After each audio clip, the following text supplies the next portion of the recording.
Welcome to Bird Camp Radio, where the coveys rise from the high pines, marsh valleys, sagebrush seas, and the shelf rock ledges. Here at camp, the fire's always glowing, the dogs are never far, and the stories of birds, wild places, and the upland life are just beginning. This is Bird Camp Radio. Welcome everyone to Bird Camp Radio Podcast, the 5th episode of Bird Camp Radio, and guys, aren't we excited for this week? As you listeners know, we have spent some time down in the Southwest in Arizona as well. We went up northwest just last week in Oregon, and now this week we get to work northeast to Pennsylvania with my buddy, Uplander, Jimmy Humes. Jimmy sent in his bio just a little bit earlier, and I would love to share that with you guys before we get started. Here it is. Jimmy Humes has been pursuing upland birds for the past 15 years across Pennsylvania. He began hunting stalked pheasants and ruffed grouse and never looked back. His greatest passion lies in working with pointing breeds, finding the most joy in watching them do what they were bred to do. Over the years, Jimmy has owned German short-haired pointers, English setters, and English pointers from various pedigrees. For him, there's nothing quite like the thrill of walking up to a bird dog locked on point, a moment he considers a true blessing from God. Recently, Jimmy and his father have developed a growing interest in field trials, working together to compete and establish a local club that promotes the sport and welcomes others to share in the excitement of upland field trialing. So everyone, that's Jimmy, and we'd love to bring him on. Jimmy, how are you?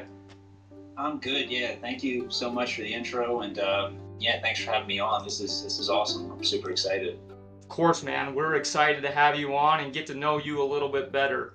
But before we start, as everybody knows, we gotta play our game, rapid fire around the campfire. And Jimmy, you've been listening to previous podcasts, so you kind of got an idea. But for those that don't know it or are new to the podcast, rapid fire around the campfire is a game of 10 questions about upland game or just the upland tradition. So it's 10 questions. It's going to be timed, and we have a leaderboard that we will share at the end of the podcast with each person's time and where they're at. So, are you ready, Jimmy? I'm all set. Let's do it. Okay. All right, here we go. Favorite bird to hunt? I gotta go ruffed grouse. Favorite shotgun gauge? 20 gauge. Morning or evening hunts? Evening. Favorite dog breed? Setters, English setters. Game bag or vest? Vest. Favorite state to hunt? PA. Solo or with friends? Solo. Public or private? Public. Your dog's name? I have one now, Nittany. Limit or memories? Memories. Hey, there we go. That's all 10 questions. Good job, man. Sweet. All right. Cool. And like I said, guys, we'll release Jimmy's time at the end of the podcast, so don't go far. But Jimmy, thanks for your answers, and we just want to kind of dive right into it. Kind of segueing back to your bio that you sent in. You got a lot of great things that you've talked about, man, and the things that you're doing over there in Pennsylvania. And as bird campers, we're super excited to have you on. So just getting started, just kind of talking about the theme of what we're going to be talking about here is your life in upland hunting, the beauty of your pointing dogs, and growing your lifestyle with the world of field trials and your rooted passion of tradition and faith. So kind of just getting into it, we want to know how your journey began with upland game. Yeah. I was very blessed. My dad was into upland hunting, upland bird dogs, everything. He grew up in southern New Jersey when there was wild pheasants and wild quail. He had Brittany's and he enjoyed it as a kid. And over the years, he kind of took a step away from it, when we were young, and when we were finally getting old enough to get back into it, he kind of, helped kind of guide us into that sort of sport as well. And hearing him with his stories about his dog Jesse, and hunting different farms throughout South Jersey and everything, it got me fired up, and I've always had, a desire to do it. And thankfully, when my brother and I, when we were about maybe 10 or so, he kind of got us. Well, we got our first bird dog. It was a German Shorter Pointer. I remember it was out from Nebraska. It was off of Rawhide's clown breeding, but man, I tell you, that dog, we had some memories with that dog. And it was tough, kind of, being greenhorns again, it was tough, kind of figuring it all out, and, had some growing pains and all, but it was just fun. Every hunt was an adventure.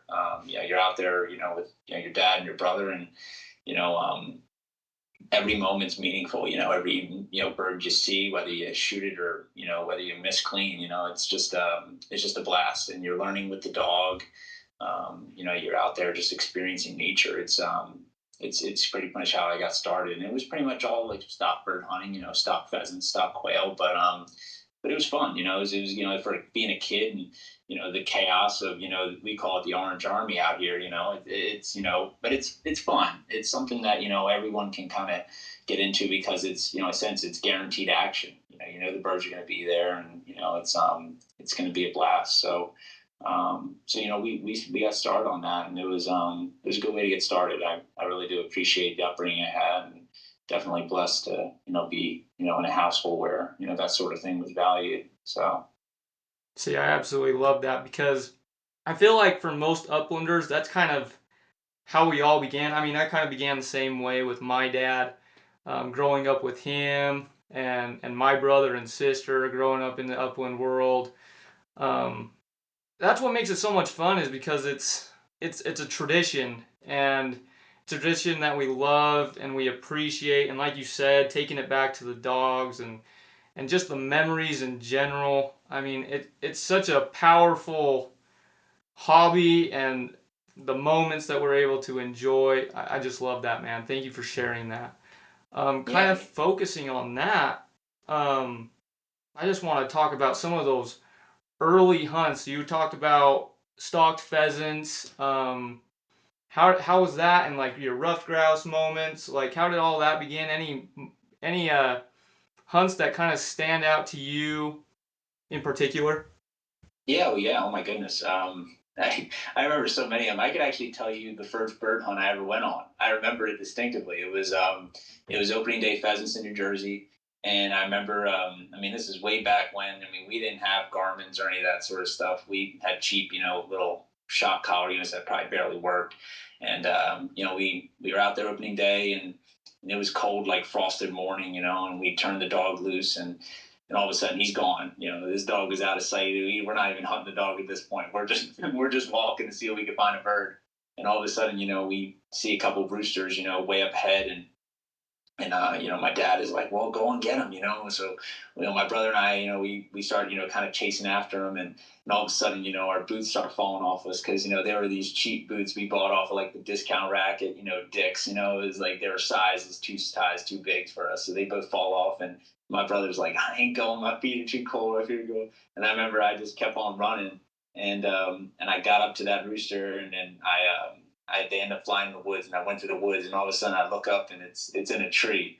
So my first ever bird was I limb swatted a stocked pheasant with my uncle's over under 12 gauge. It kicked like a mule too, but that was my first ever bird, and I remember it was kind of bringing it back to my grandma's house, and everyone was all proud and everything, and it was cool. It was I still remember that. It was and that's like it etched in my memory. But then thinking about like where I kind of got into like the next stage of kind of like my hunting life was through like wild birds, and the first time I was exposed to rough grouse hunting was my dad and my brother, we went up to the Rough Grouse Society hunt up at it's northern Pennsylvania, St. Mary's, And they held a rough grouse hunt where you go up there and you kind of work with a local guide, and they kind of show you around and show you what it's, how to grouse hunt, and what you're looking for. And we had a blast. We had a great guide. Took us out and like put us on birds, and I remember we got my dad and I each got a grouse in our first ever grouse hunt. I guess I should be ashamed to say it too, but I also limb swatted the grouse too. I think it's funny. I think that every first species of bird I ever got, I limb swatted. But I will say I've never limb swatted after that. It was my first ever bird. I knocked it off the list, and then I've yet to limb swat again. I don't plan on it, but it was really cool. It was a great experience to be able to get up there and see the different country and realize like there are these like magical birds out there. They were so like mystical to me, because it's like you hear this like thundering like rumble when they get up, and it's like you're up in the middle of nowhere, up in these high mountains and hills, and and they're not easy to find, these birds. I mean, even on the best grouse hunting day, you're gonna have to work hard for them. It never comes easy.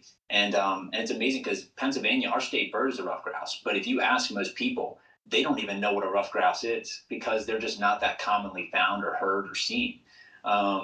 It's just really a cool, it was like a mystical moment. We used to joke around and say like, grouse are almost like our version of like a unicorn, like they're super like majestic and hard to find, but they're out there. And I remember that too. And kind of, since then, we just hit the ground running. We started, going out with, our dogs, and we would go, my dad and I, my brother, we go up to the Poconos, we go out to, parts of the Appalachians, and look on Google Earth, look for cover, and, look for clear cuts, things like that. Call up this Pennsylvania Game Commission, get their intel where they think we should check it out. And it was awesome. We would go out and we would go scouting all day. We'd bring lunches, go out there, and it was essentially, some of the days were just hikes, but to go out there and see a bird, even see two birds or even more, that was super exciting. That just kept us coming back. That was basically, a large part of, our hunting lives for, I want to say, almost like 10 years.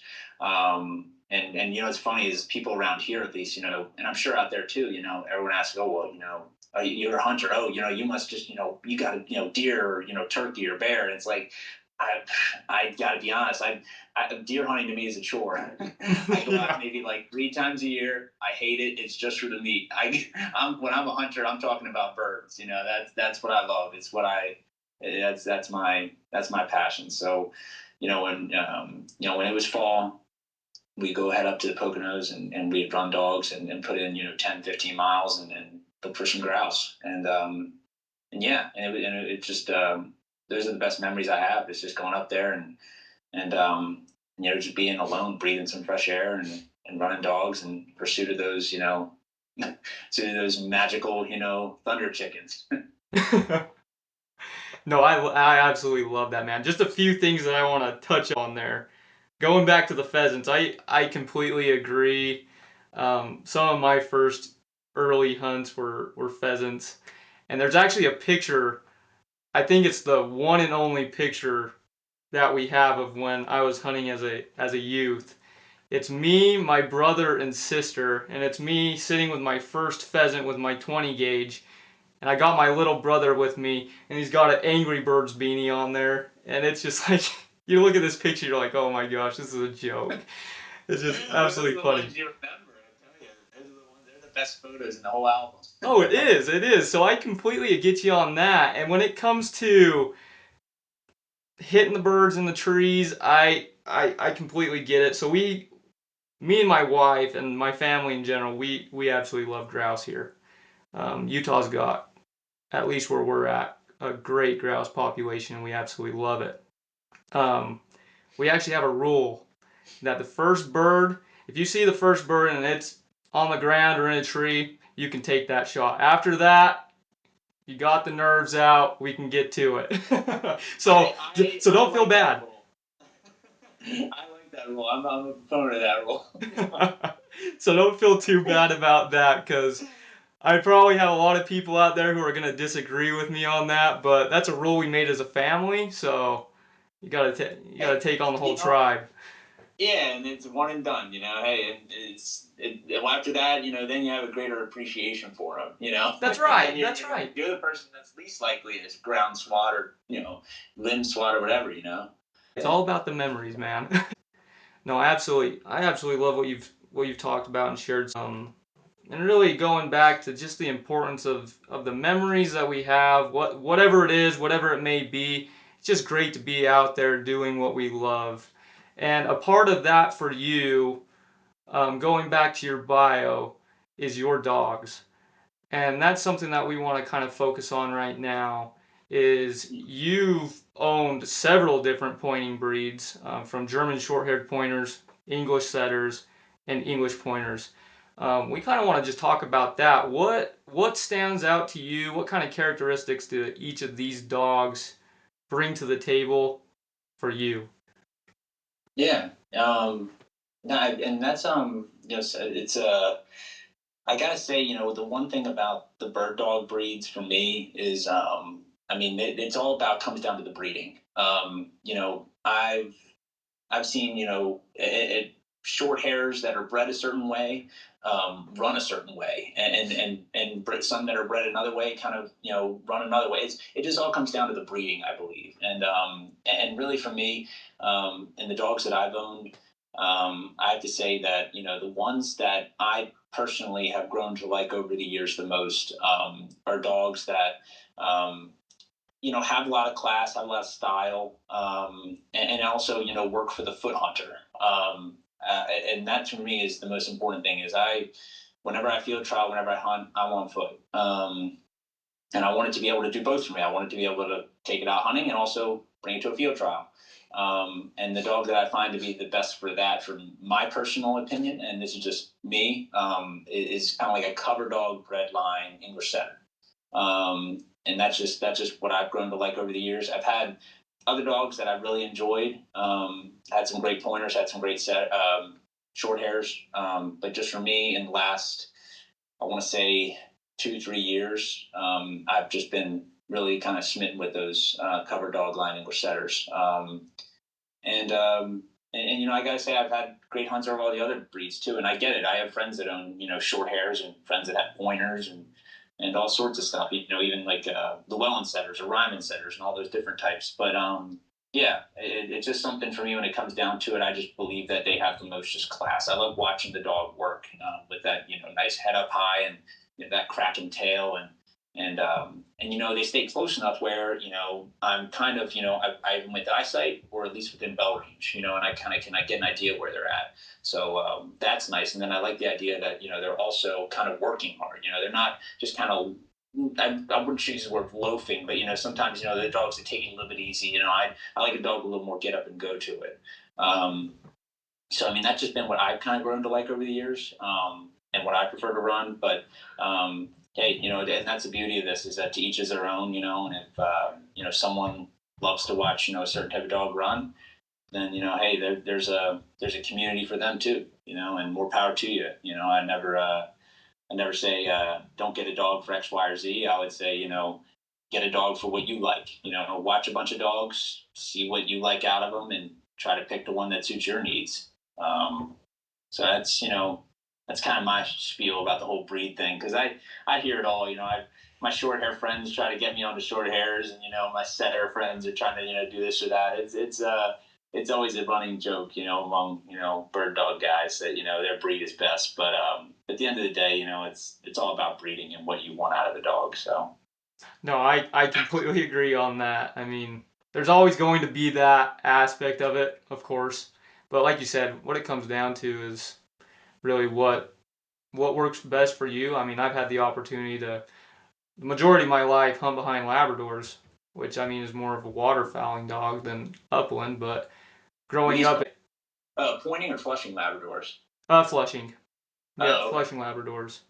So it all depend, like you said, it all depends on personal preference. I mean, we grew up in a waterfowling and upland hunting family, so the Labrador kind of was a easy mix between the both. But I've also had the opportunity to hunt behind a pointer when it comes to upland game, and I absolutely love them. But As of right now, I don't have my own dog since we're renting. It's hard. It really is. But I've never had the opportunity to hunt behind a setter. But when we do get dogs, that's honestly what I've been looking into mostly as of right now. I mean, they really appeal my interest. I've heard really good things. I've never hunted behind one, but I love the look of those dogs. Oh my goodness, yeah, they're beautiful. It's yeah, and I will say you won't get the waterfowling that much out of. That's okay. I've never used a center for waterfowl, but maybe it can be done. I'm not sure. I bet you somebody out there is trying. Probably. But Yeah. I mean, but like you said, it all comes back to your personal preference, and that's great. What makes watching a dog walk up on point such a powerful moment for you as as an owner? Yeah. Well, part of it is, you've kind of invested so much into this, into this dog. You've watched it grow. You've worked with it every day. The one thing about bird dogs, and I've also owned a lot of beagles over the years too, and I will say, you develop such a bond with these dogs. It's there's a trust component, there's a teamwork component. They actually kind of care about you. A beagle, you can scream till you're blue in the face. That dog is going to run whatever it wants to run. And it's going to do whatever it wants to do. The bird dogs are receptive, and pointing breeds, they want to please you, and it's something about the fact when you see that dog on point that wow, okay, it clicked. That dog wants to help us, put a bird in the bag. It likes me enough where it wants to point this bird for me and hold it for me to come up here and trust me to make the shot and put a bird down. And and it's just something. I mean, every time I see it, it's almost like wow, like what, like a beautiful, like seeing this dog on point. Like it's an absolute blessing. It's something where I feel I'm definitely a man of faith, and I love just the idea of being out in nature to begin with. Being out in God's creation and everything, and the fact that the Lord went ahead and made this dog, made this bird, made this moment for me to be able to experience it is something words can't even describe to a certain extent how powerful that is. That it all comes together, all the time spent with the dog, all the training, and all the scouting and all the work that goes into it, and here it is in this one moment. It's just unbelievable. And I think it's something I feel over and over again. And it doesn't matter if it's a stop bird or if it's a pigeon I'm training with, or a wild bird. It's special in its own way.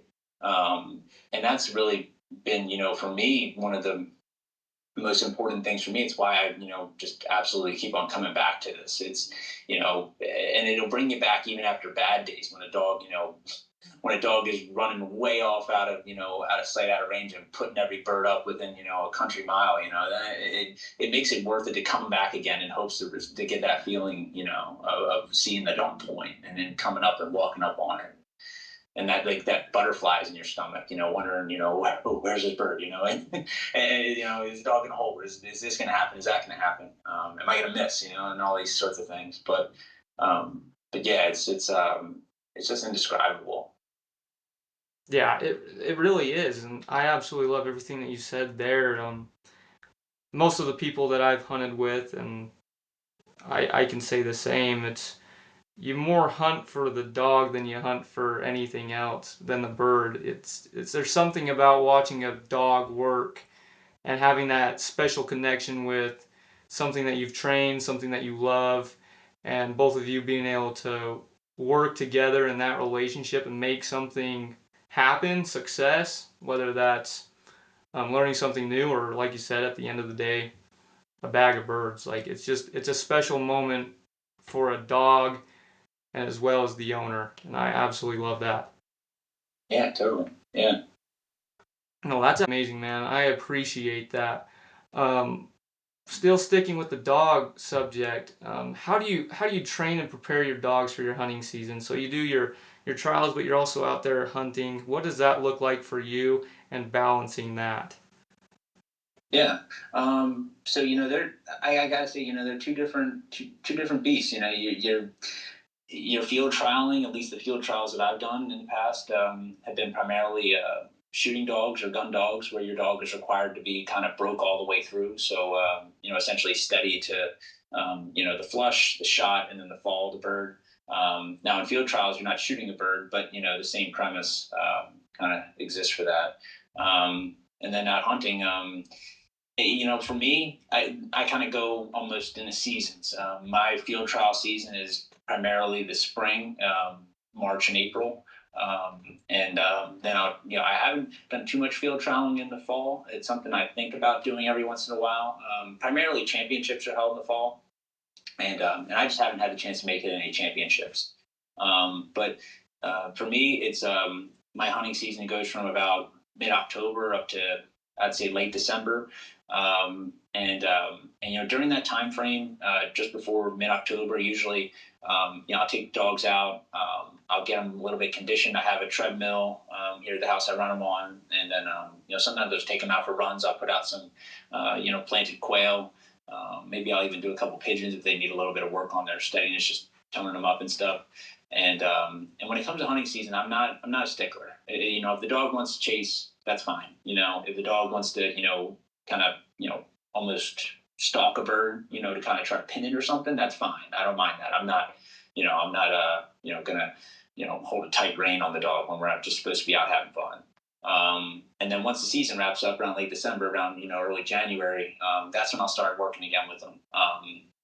I'll kind of, essentially tighten things up a bit, try to get them really toned up with their steadiness training, throughout January and February. And then once that wraps up, then March, we're hopefully hitting some trials and doing pretty well in the process. And that's what we hope for. But that's really it. And then, throughout the year, if I do happen to find myself just not being able to make it out to run physically, on a course or anything, I got the treadmill. I have a dog treadmill here at the house. I run them on that.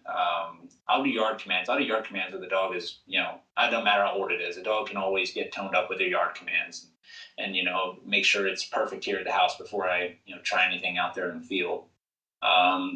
That's essentially my program. For the dogs I have, I don't force fetch them. They don't naturally retrieve. I kind of just, that's just something I haven't really incorporated into our, training or anything like that. But it's something I consider. I have force fetched a dog in the past. We force fetched a short hair before, and you mess around with that. And it's something where it's not necessary for the field trials that I run in, but it's something that would be nice, in the future, for hunting seasons, to have a dog that can mark a down bird and bring it back to you. But yeah, that's kind of my program throughout a year typically. I love that, man. I bet there's a lot of guys out there that can find that very helpful for them and what they do. Kind of wrapping up here, man. Like this has been an absolutely great talk, and we've loved having you on here. And just kind of going into just the last little part here that we have that we kind of ask everybody at the end of the podcast. And I feel like this is kind of going off of your bio, something kind of important because you're over there in Pennsylvania establishing something important and great that we as uplanders enjoy, and you're out there doing the field trials, establishing that within your local area. And as well, we just want to ask you, what kind of advice would you give to a new uplander or somebody getting into it, or just anybody in general who's already in it? What kind of advice would you give them from what you've learned? Yeah. My advice would be come out and check out these events. I think that, most people, I think you would agree and others would agree. There are some great people in this sport. People that want to help, people that want to introduce new folks to the sport. And, really, like all sorts of outdoor sports, when it comes to, whether it's bird dogs or beagles or, whatever else there, people are into, we're finding that less and less people are interested in this sort of thing.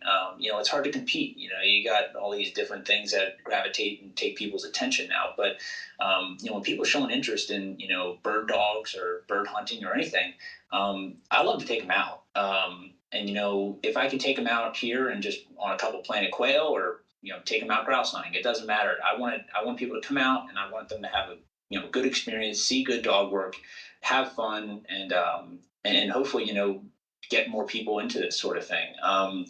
And the idea, that was kind of a major idea behind our field trials, is we wanted there to be a field trial held on wild birds in our area that gives people a chance to kind of see what a field trial looks like, and see what wild birds are in our area, and that hey, bring your dog, enter it in the field trial. Bring come and watch in the gallery. We have lots of people that come to these field trials that don't have dogs, and were interested in bird dogs and just wanted to see what it's like. And that's perfect. I love that. I love for people to come and do that. And we do it right here, Southeast PA. So you're getting a big pool of people from Philadelphia, DC, New York City, Baltimore, and we've gotten good input from everybody that's came, and that's been a big part of it too, is kind of giving back and trying to pay it forward to the next group of people coming through. And that's what my advice would be. I would say look up events in your area, whether it's any event really. It could be through the American Field, could be through AKC, NAVDA, NASTRA, whatever field trial format or sporting dog format you have around you, and just go take a look at dogs and talk to people. I know when I first started, that was a big help to me. I went to NAVDA trainings, I went to AKC field trials, I went to cover dog trials, and just meeting people was a big part of it. And these, connections you make with people, they last forever. This world is small. There's people, I met when I was 10 years old, that are still, doing it and doing it big. And I remember when I met, Robert Ecker when I was like 10, and he's still here and he's still extremely successful. He just won the Pennsylvania Grouse Championship. Both the winner and the runner-up champion were handled by him. So it's one of those things, and he's a nice guy. He's a great example of people that are willing to pay it forward. He took me out one time, kind of showed me one of his champions run, showed me what he's looking for in a cover dog, and mentors like that. They're out there, and they're great resources to have. So that'd be my 2 cents. I love to hear it, man. I can't say anything better than that, except everyone get out there, try something new. Get out there and, like what you said, pay it forward. Step into something new, get to know some people, go have some fun. And like we said, we're the stewards of this sport. So let's keep it going, keep it alive. It's people like us, people like you, Jimmy, that keep it alive and allow us to continue it forward. And we just appreciate your time and everything that you've had to say. Thank you so much, man. Yeah, no, thank you. I really appreciate you for having me on and for creating this platform and everything. It's awesome. This is that stewardship right here. So I appreciate it. Thank you, man. We appreciate it. No problem. Before we go, everyone, you know the drill. We got to release Jimmy Humes' time for the rapid fire around the campfire game. Jimmy, your time was 35.91, which puts you in second place to Tanner Cruson, who is in first at 35.52, and Eli Howard in third place at 36.01 seconds. Thank you guys for listening to the Bird Camp Radio podcast. Once again, go find us on Instagram and Facebook at Bird Camp Radio, and go give us a follow on our podcast. Thank you again. You've been listening to Bird Camp Radio, where the high pines, marsh valleys, sagebrush seas, and shelf rock ledges always call us back. Until next time, keep your dogs close, your shot true, and your campfire stories ready to share. We'll see you back at camp. Don't miss out on the next episode, where we'll host our next guest on the podcast. You don't want to miss this one. Thank you.